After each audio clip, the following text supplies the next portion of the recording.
नमस्कार दोस्तों, स्वागत है आप सभी का हमारे YouTube चैनल एग्जाम बार में। आज की समसामयिकी में हम बात करेंगे कि संसद में ऐसे कौन कौन से डेटा प्रोवाइड करवाया गया है जो कि हमारे एग्जाम के पॉइंट ऑफ व्यू से इम्पॉर्टेंट है। हम बात करेंगे राष्ट्रीय विज्ञान पुरस्कार इन दिनों चर्चा में क्यों चल रहा है और संसद में किच्चा तीऊ द्वीप के बारे में चर्चा की गई है, इसकी भौगोलिक स्थिति देखेंगे और बात करेंगे उत्तर प्रदेश विधानसभा में ऐसे कौन से नए नियम आने वाले हैं जो कि हमारे एग्जाम के पॉइंट ऑफ व्यू से इम्पॉर्टेंट हो सकता है। और अंत में देखेंगे प्रधानमंत्री नरेंद्र मोदी जी के नाम पे कौन सा नया रिकॉर्ड बनाया गया है। तो चलिए वन लाइनर के साथ आज की समसामयिकी शुरू करते हैं। वाराणसी 13-14 सितंबर को G20 देशों के सतत वित्त कार्य समूह की मेजबानी कर रहा है। पारादीप बंदरगाह प्राधिकरण चालू वित्त वर्ष में सबसे तेजी से 50 MMT कार्गो को हैंडल करने वाला प्रमुख बंदरगाह बन गया। अब सुप्रीम कोर्ट में लंबी कतार नहीं लगानी पड़ेगी। पास के लिए ऑनलाइन पोर्टल सुस्वागतम को लॉन्च कर दिया गया है, उसी के थ्रू आपको ऑनलाइन पास मिल जाया करेगा। मध्य प्रदेश सरकार ने अमरकंटक में नर्मदा नदी स्थल पर शक्तिधाम कॉरिडोर बनाने का निर्णय लिया है। भारत का पहला eco friendly debit card launch करने वाला जो बैंक है वो है एयरटेल पेमेंट बैंक। आगे बात करें जम्मू कश्मीर की, तो जम्मू कश्मीर के राजौरी चिकरी वुडक्राफ्ट और मुक्स बुदजी चावल को GI टैग प्रदान किया गया है। वहीं कुपावाड़ा में LOC के पास भारत के पहले डाकघर का उद्घाटन किया गया है। तो ऐसा नहीं है कि भारत का पहला डाकघर जम्मू कश्मीर में स्थापित हुआ है, भारत के पहले LOC के पास, मतलब LOC के पास जो पहला डाकघर है वो कुपावाड़ा में है। आगे बात करें चिकित्सा प्रौद्योगिकी एक्सपो की, ये भारत का पहला चिकित्सा प्रौद्योगिकी एक्सपो था जिसका आयोजन नई दिल्ली में हुआ था। वहां पे स्वास्थ्य मंत्री मनसुख मांडविया ने कहा भारत में चिकित्सा प्रौद्योगिकी और उपकरणों का वैश्विक बाजार वर्ष 2050 तक $50 अरब तक पहुंचने का अनुमान है। इंपॉर्टेंट पॉइंट है, इसको आप ध्यान में रखिएगा।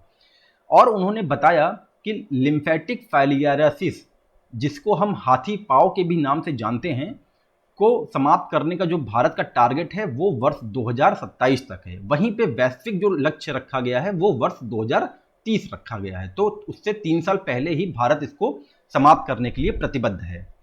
आगे बात करें UPI लाइट में प्रति लेन देन की सीमा अब 200 रुपए से बढ़ाकर 500 रुपए कर दिया गया है। अब बात करते हैं हाथियों की आबादी के बारे में। हाथियों की आबादी और जनसांख्यिकी रिपोर्ट 2023 के अनुसार वर्ष 2017 से 23 के मध्य कर्नाटक में हाथियों की संख्या 346 बढ़ गई है। 2017 में 6049 थी और अब 6395 हो गई है, जो कि देश में सबसे अधिक है। अब बात करते हैं इंटरनेट कनेक्टिविटी की। इंटरनेट सोसाइटी द्वारा जारी एक रिपोर्ट के अनुसार दक्षिण एशिया में भारत मजबूत इंटरनेट के संदर्भ में 6ठे स्थान पे है और अगर शीर्ष देशों की बात हो तो भूटान, बांग्लादेश और मालदीव शीर्ष 3 देश में शामिल हैं। अब बात करते हैं संसद से मिले हुए इंपॉर्टेंट डेटा के बारे में। तमिलनाडु के कुलशेखर पट्टिनम में एक नए स्पेस पोर्ट की स्थापना की स्वीकृति दी गई है, जहां पे लघु उपग्रह प्रक्षेपण यान प्रक्षेपित किया जाएगा।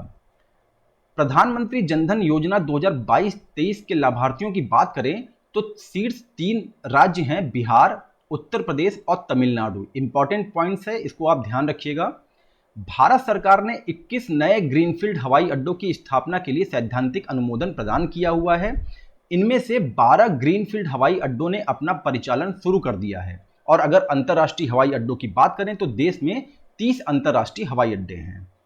मुख्य चुनाव आयुक्त और अन्य चुनाव आयुक्त विधेयक 2023 के अनुसार मुख्य चुनाव आयुक्त और अन्य चुनाव आयुक्त की नियुक्ति के लिए एक समिति की सिफारिश राष्ट्रपति द्वारा की जाएगी और उस समिति में प्रधानमंत्री, विपक्ष के नेता या लोकसभा में सबसे बड़े पार्टी के नेता और प्रधानमंत्री द्वारा नामित एक केंद्रीय कैबिनेट मंत्री शामिल होगा।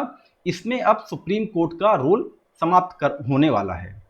आगे बात करें राष्ट्रीय विज्ञान पुरस्कार चर्चा में क्यों था, तो राष्ट्रीय विज्ञान पुरस्कार 2023 के लिए नामांकन लिया ही नहीं गया है और इस पुरस्कार को शांति स्वरूप भटनागर पुरस्कार से नाम से जानते हैं।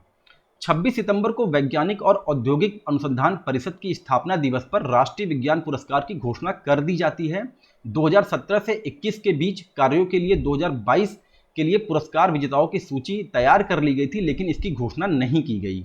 और इस संदर्भ में विज्ञान और प्रौद्योगिकी मंत्री जितेंद्र सिंह ने बताया कि सरकार ने विज्ञान मंत्रालयों और विभागों द्वारा किए जाने वाले पुरस्कारों को तर्कसंगत बनाने के प्रयासों के तहत भटनागर पुरस्कारों को रोकने का फैसला किया गया है। और ये अपनी स्थापना के बाद पहली बार हो रहा है कि इस पुरस्कार को रोक दिया गया है। अब आगे बात करते हैं किच्चातीऊ द्वीप की। किच्चातीऊ द्वीप रामेश्वरम से 25 से 30 किलोमीटर दूर स्थित है और एक जानकारी के अनुसार किच्चातीऊ द्वीप 14वीं सदी में ज्वालामुखी विस्फोट से बना था। किच्चातीऊ द्वीप की चर्चा संसद भवन में हुई थी, इसलिए ये हमारे एग्जाम के पॉइंट ऑफ व्यू से इंपॉर्टेंट बन रहा है, इसीलिए इसको बताया जा रहा है। यह द्वीप रामनाथपुरम के राजा के अधीन था, उसके बाद मद्रास प्रेसिडेंसी का हिस्सा बना। भारत और श्रीलंका वर्ष 1921 में मछली पकड़ने के लिए इस भूमि पर अपना अपना दावा करते थे और ऐसा करते हुए एक विवादित क्षेत्र इसको बना दिया।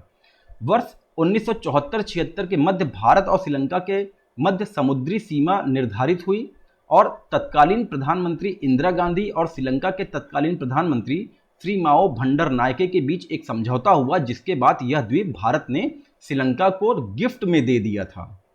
ये आपका रामनाथपुरम है और ये जो लोकेशन है ये है किच्चातीऊ द्वीप की। अब आगे बात करें, उत्तर प्रदेश विधानसभा में कौन से नए नियम आने वाले हैं। उत्तर प्रदेश विधानसभा में नए नियमों के तहत विधायक मोबाइल फोन नहीं ले जा पाएंगे। विधानसभा में न ही झंडे, प्रतीक और कोई वस्तु प्रदर्शित भी नहीं करना है और सदस्य सभा में झंडे, प्रतीक या कोई वस्तु प्रदर्शित नहीं कर सकते हैं। ये 2 लाइन हो गया। सदन के अंदर किसी भी दस्तावेज को फाड़ने की अनुमति नहीं दी जाएगी।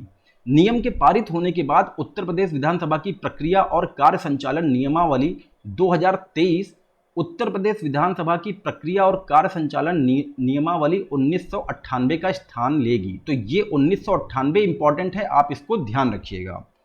आगे बात करते हैं अविश्वास प्रस्ताव की। क्योंकि कल अविश्वास प्रस्ताव पे प्रधानमंत्री नरेंद्र मोदी जी ने भाषण दिया था, जिसके बाद गठबंधन द्वारा लाया गया ये प्रस्ताव पूरी तरीके से गिर गया और पूर्ण बहुमत के साथ एनडीए की सरकार पुनः वापसी की। तो वहां पे कुछ रिकॉर्ड्स बने हैं। रिकॉर्ड्स ये बने हैं कि प्रधानमंत्री नरेंद्र मोदी अविश्वास प्रस्ताव पर सबसे लंबा भाषण 2 घंटा 13 मिनट देने वाले नेता बन गए हैं। इससे पहले यह उपलब्धि पूर्व प्रधानमंत्री लाल बहादुर शास्त्री जी के नाम था, लेकिन असल में ये रिकॉर्ड्स पूर्व प्रधानमंत्री लाल बहादुर शास्त्री का नहीं टूटा है। उसके ठीक एक दिन पहले गृह मंत्री अमित शाह जी ने अविश्वास प्रस्ताव पर कुल 2 घंटा 12 मिनट लंबा भाषण दिया था। तो यहाँ पे बात प्रधानमंत्री की हो रही है और यहाँ पे बात किसी भी नेता की हो रही है। और जब भाषणों की बात हो रही है तो ये बता दें कि 7 घंटे का सबसे लंबा भाषण किसने दिया था। भारत के पूर्व वित्त मंत्री वीके कृष्ण मेनन ने वर्ष 1957 में संयुक्त राष्ट्र में कश्मीर मुद्दे पर बात करते हुए 7 घंटे का सबसे लंबा भाषण दिया था। अगर आपको कंटेंट का पीडीएफ चाहिए तो आप मुझे व्हाट्सअप करते हैं इस नंबर पे। और कंटेंट अगर आपको एग्जाम के पॉइंट ऑफ व्यू से इंपॉर्टेंट लग रहा है तो प्लीज़ इसको आप अपने दोस्तों से शेयर करिए। चैनल के साथ जुड़ने के लिए उनको बताइए और लाइक करिए, कमेंट करिए और शेयर करिए। मिलते हैं दोस्त अपने अगले टॉपिक के साथ, तब तक के लिए नमस्कार। जय हिंद, जय भारत।